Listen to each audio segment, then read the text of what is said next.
Welcome back to another one of Mr. Lang's vlogs. Today we're talking about the 1950s and whether it was conservatism, complacency, and contentment, or if it was anxiety, alienation, and social unrest. Stay tuned, we'll find out. Maybe it's a little bit of both. So first, let's talk about what happens really and shapes this entire decade. And that is really another Red Scare. That's right, another Red Scare. So we had the first Red Scare during World War I, but now we got the second Red Scare following World War II. Now, if you remember, the first Red Scare happened right after World War I. Again, communism was spreading, especially in 1919, and people were scared that it was going to come and spread here in the US. Well, same thing happens after World War II. Due to all the scares of the spread of communism after World War II in other European nations, the US Congress decides to actually develop organizations to battle communism in America. One such one is HUAC, or the House of Un-American Activities Committee. And what they do is they crack down on the spread of communism throughout the US. Now, what's interesting about this is, of course, who they go after. HUAC began investigating Hollywood for communists. And so one such group they go ahead and they target is the Hollywood 10. These are a group of California film directors who were arrested for basically not answering questions when asked by HUAC on suspicion of communism. And so what happens next is pretty crazy. There's a trial. And this continues to actually go ahead and spread even further. Alger Hiss is going to be convicted of being a Soviet spy. He was a lawyer that actually helped out with the New Deal back in 1936. And Hiss denied these charges, but HUAC member Richard Nixon, yeah, that Richard Nixon, future president, is going to persist. And Hiss's ex-spy friend Whittaker Chambers is actually going to find the papers he had leaked to the Soviets. And because of this, Hiss got 5 years in prison. Now you're thinking to yourself, where would someone hide these papers? And I'll tell you what, it's probably the most interesting place you'll ever think to hide these papers. Where do you think they hid the papers? Yeah? No, not there. Not there. It is actually in a pumpkin that was in his yard. Yeah, he did have some materials that, definitely made it seem like he was a Soviet spy. Now, another group of people that go ahead and suffer a very worse fate are actually the Rosenbergs. This married couple here, Julius and Ethel Rosenberg, are accused of actually being communist spies by leaking atomic energy secrets to the Soviets. They didn't get off as easy as Hiss, though. In fact, they're going to get the electric chair. Again, were they innocent? Even if they weren't, did they have to get the electric chair? That's for you to decide. This all comes to a head when we see this guy right here, Joseph McCarthy. Joseph McCarthy is a U.S. Senator from Wisconsin who starts to go ahead and really go on a witch hunt, saying there's communists among our ranks everywhere. And so he does go ahead and pretends he has a list. He says he has a list of communists in the State Department. We know today this list was probably fake. He even said there were spies that were more responsible for communism spread abroad than Soviet Russia. Yeah, that their spies actually are more responsible for communism than Soviet Union. Sounds crazy, right? Because it is. He continues with his witch hunt, and many times he's asked if he has evidence, and many times he does not have evidence. And seeing his cause kind of going downhill, he starts to accuse the Army of harboring communists. Yes, the U.S. Army. He accused the U.S. Army of having communists. And that's really where it all turns down, very downhill fast for him. So what happens next is, well, there's hearings. Some 20 million people are going to tune in and watch on TV the Army McCarthy hearings. During this, McCarthy was unbelievably rude. He was interrupting people. He was ridiculing everyone. He was pointing the finger at everyone. And in the end, a very crude Boston lawyer named Joe Welch is going to go ahead and utter the very famous lines that is going to be the downfall of McCarthy, and that is, "Have you no decency?" Again, after all, McCarthy had gone ahead and accused the army of harboring communists. Like, come on. And this really does lead to his demise, and in life too. Unfortunately, he dies, rather young, shortly, really a little bit later into the 1950s, really due to his alcoholism, which is unfortunate. And so this really becomes like the butt of the jokes. Again, you see here in this political cartoon, it says, "Stand fast, men, they're armed with marshmallows," as these guys are looking on these girls that are clearly probably Girl Scouts just roasting some marshmallows. But again, they're just accusing everyone. Everyone's a communist. And so you can see their hero on the banner is Joseph McCarthy. The sign says Illinois Department American Legion, resolution condemning the Girl Scouts of America. And of course, the guy in the bushes is the big dead giveaway there, how to detect subversion and witchcraft, right? Like, these girls are not, communists. But again, it's all this witch hunting that's getting people crazy. And what we even see is, very famously, the very famous playwright, Arthur Miller, goes ahead and he makes the play The Crucible. Again, really based on the Salem witch hunts, which, again, he was drawing parallels from this time in history where we had, well, literally a witch hunt here looking for communists. So, on top of this, in the back of everyone's mind is nuclear holocaust. Sounds fun, right? Like, due to the increased tensions between the US and the USSR, the arms race starts to occur. That's essentially when you have these two countries that are going to build up their supply of nuclear weapons faster and bigger than ever to outdo one another. And we thought we were top dog when we revealed the hydrogen bomb.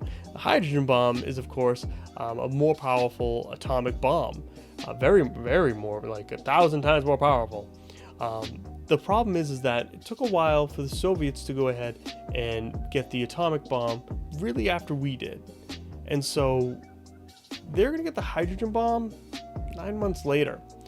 And so to give you kind of a perspective on this, the hydrogen bomb is around 1,000 times more powerful than the atom bomb. So if an atom bomb dropped on Tri-County, which God forbid we hope never happens, but if it did, again, not putting into effect wind and everything else that could change this, here we see how dangerous it could be. These rings would be, essentially, the radiation fallout, as well as, where the exact drop point is would be completely incinerated. This is what a hydrogen bomb would be like if it dropped on Tri-County. Again, it's so much more, and to the point where we're going to see that, now that the USSR has it, we're going to be very skeptical of, could they use it? And so we see a lot of different things going on. People are going to start to build fallout shelters. They're going to be scared that if this happens, they want to be prepared. And so the government even issued, how to build your fallout shelter in your basement. And people did, to help protect them from nuclear fallout and radiation. It almost became a, necessity. In fact, there were fallout shelters, community fallout shelters, all around the towns and cities. Oftentimes there'd be signs, you're going to see in the next slide, that, literally you'd see fallout shelter go here if anything were to happen. There's a lot of atomic anxieties going on. In fact, very famously, we have Bert the Turtle telling people to duck and cover. I got to duck and cover under your desk. Dum-dum-dum, dum-dum. There was a turtle by the name of Bert, and Bert the Turtle was very alert. When danger threatened him, he never got hurt. He knew just what to do. He ducked and covered, ducked and covered. He did what we all must learn to do. You and you and you and you, duck and cover. Be sure and remember what Bert the Turtle just did, friends, because every one of us must remember to do the same thing. That's what this film is all about. Duck and cover. This is an official civil defense film produced in cooperation with the Federal Civil Defense Administration and in consultation with the Safety Commission of the National Education Association. Produced by Archer Productions, Incorporated. Hey, Bert, come on out and meet all these nice people, please. Oh, all right. We really can't blame you. You see, Bert is a very, very careful fellow. When there's danger, this is the way he keeps from being hurt. Sometimes it even saves his life. That's why these children are practicing to duck and cover just as you do in your school. We all know the atomic bomb is very dangerous. Since it may be used against us, we must get ready for it, just as we are ready for many other dangers that are around us all the time. Fire is a danger. It can burn whole buildings if someone is careless.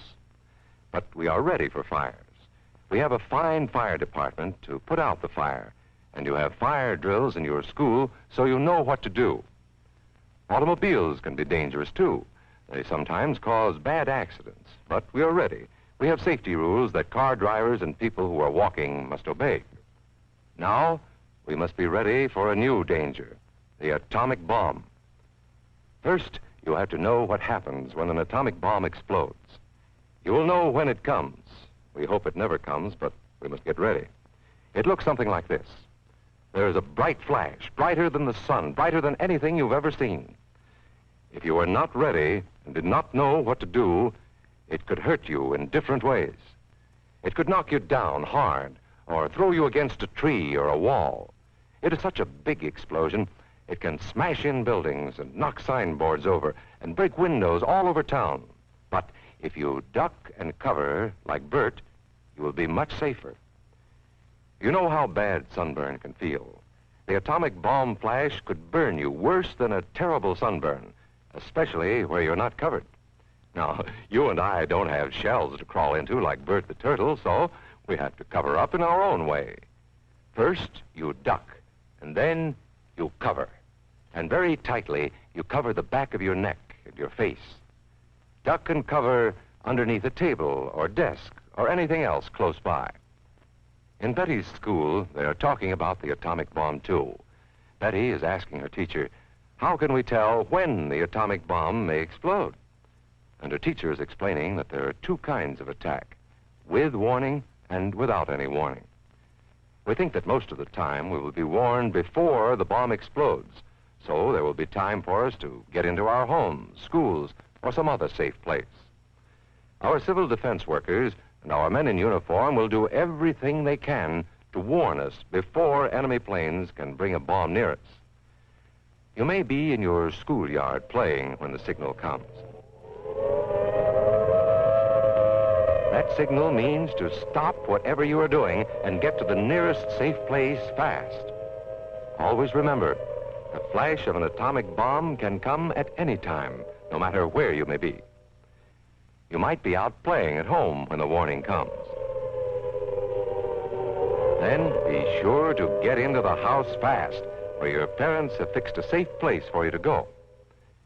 If you are not close to home when you hear the warning, go to the nearest safe cover. Know where you are to go, or ask an older person to help you. You know the places marked with the S sign? They're safe places to go when you hear the alarm.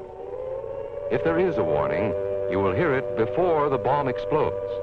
But sometimes, and this is very, very important, sometimes the bomb might explode without any warning. Then the first thing we would know about it would be the flash. And that means duck and cover fast, wherever you are. There's no time to look around or wait. Be like Bert. When there is a flash, duck and cover, and do it fast. Here are some older boys showing what to do if the flash comes when you are not in the classroom. This is what to do if you should be in a corridor. You duck and cover tight against the wall this way. Remember to keep your face and the back of your neck covered tightly. Try to fall away from windows or doors with glass in them. Then, if the glass breaks and flies through the air, it won't cut you. You might be eating your lunch when the flash comes. Duck and cover under the table. Then, if the explosion makes anything in the room fall down, it can't fall on you. Getting ready means we will all have to be able to take care of ourselves. The bomb might explode when there are no grown-ups near. Paul and Patty know this, and they're always ready to take care of themselves. Here they are on their way to school on a beautiful spring day, But no matter where they go or what they do, they always try to remember what to do if the atom bomb explodes right then. It's a bomb. Duck and cover. Paul and Patty know what to do. Paul covered the back of his head so that he wouldn't be burned, and Patty covered herself with the coat she was carrying. They knew how to duck and cover. They acted right away when the flash came. If they had been at this doorway when the bomb flashed, Paul and Patty would have ducked and covered this way, like this girl. Heavy doorways are a good place to duck and cover. She will be safer, too. Here's Tony going to his Cub Scout meeting. Tony knows the bomb can explode any time of the year, day or night. He is ready for it. Duck and cover. Atta boy, Tony. That flash means act fast. Tony knows that it helps to get to any kind of cover. This wall was close by, so that's where he ducked and covered. Tony knew what to do. Notice how he keeps from moving or from getting up and running? He stays down until he is sure the danger is over. The man helping Tony is a civil defense worker. His job is to help protect us when there is danger of the atomic bomb. We must obey the civil defense worker. We must know how to duck and cover in the school bus or in any other bus or streetcar. Duck and cover. Don't wait. Duck away from the windows fast. The glass may break and fly through the air and cut you. Sundays, holidays, vacation time, we must be ready every day, all the time, to do the right thing if the atomic bomb explodes. Duck and cover. This family knows what to do, just as your own family should. They know that even a thin cloth helps protect them. Even a newspaper can save you from a bad burn. But the most important thing of all is to duck and cover yourself, especially where your clothes do not cover you. No matter where we live, in the city or the country, we must be ready all the time for the atomic bomb. Duck and cover. That's the first thing to do, duck and cover. The next important thing to do after that is to stay covered until the danger is over. Yes, we must all get ready now so we know how to save ourselves if the atomic bomb ever explodes near us. If you do not know just what to do, ask your teacher when this film is over. Discuss what you could do in different places if a bomb explodes. Older people will help us as they always do, but there might not be any grown-ups around when the bomb explodes. Then, you're on your own. Remember what to do, friends. Now tell me right out loud. What are you supposed to do when you see the flash? Duck and cover. Duck and cover. Duck. At school. And you're like, wait, what? Why would you duck and cover under your desk during a nuclear holocaust? Exactly. That desk is not going to go ahead and save you in a nuclear holocaust. But, again, it was more, it made people feel safe that the government was doing something. There's going to be more atomic testing than ever in the 1950s. In fact, they're going to explode over 217 nuclear weapons in the Pacific, where we're going to see these huge amounts of growth in nuclear weapons. And as you can see here, it's interesting because we have things like Godzilla that are going to come out of nuclear holocaust. Why? Well, Godzilla was more or less a metaphor of nuclear weapons. As we're going to see, that's going to happen oftentimes in cinema with not just nuclear weapons, but also with communism as well. So, space, the final frontier. You think the arms race was just on Earth? Oh no! It was all the way to space. And so, of course, the USSR launches the first satellite into space called Sputnik. When it does, when they do, it's just going to kind of float around and just beep up there. Yeah. The US responds with NASA. Yeah, that NASA. Again, the NASA that's still, one of the most influential, will be one of the most influential space programs. It's very interesting to see in the later years, we see now SpaceX and other ones as well. But it's interesting because, of course, here they are. They're using the, space, now, as crazy as it sounds, to get a leg up on one another. It was a race to the moon. And, of course, we're going to see that although we are not the first ones in space, we are going to be the first ones to the moon. Yeah, that's right. So again, this progress through science really starts with Sputnik 1 being launched, where it just kind of, just kind of floats around up there.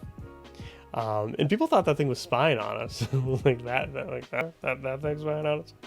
So we also have the National Defense Act in 1958. This is gonna, the National Defense Education Act is fantastic. It's gonna basically put more money into math and science in schools to go ahead and hopefully get more scientists so we can beat, again, the USSR, the Soviet Union, in space.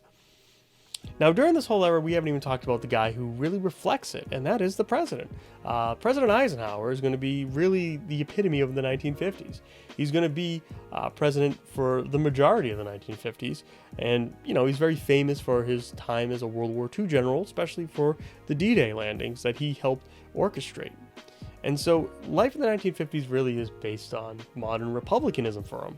Now, what is modern republicanism? It's a very interesting concept. We do see it kind of emerge a little bit in the 80s as well with Reaganomics, which we'll talk about when we get there. But essentially, it's balancing liberal domestic reforms, okay, so good changes here in the U.S.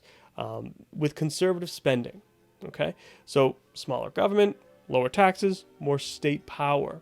One of the quotes that's really kind of sums it up well is conservative when it comes to money and liberal when it comes to human beings. And that's going to really kind of define the 1950s as well. Politically, anyway. So, ladies and gentlemen, thank you for joining me, and we'll catch you back in the classroom.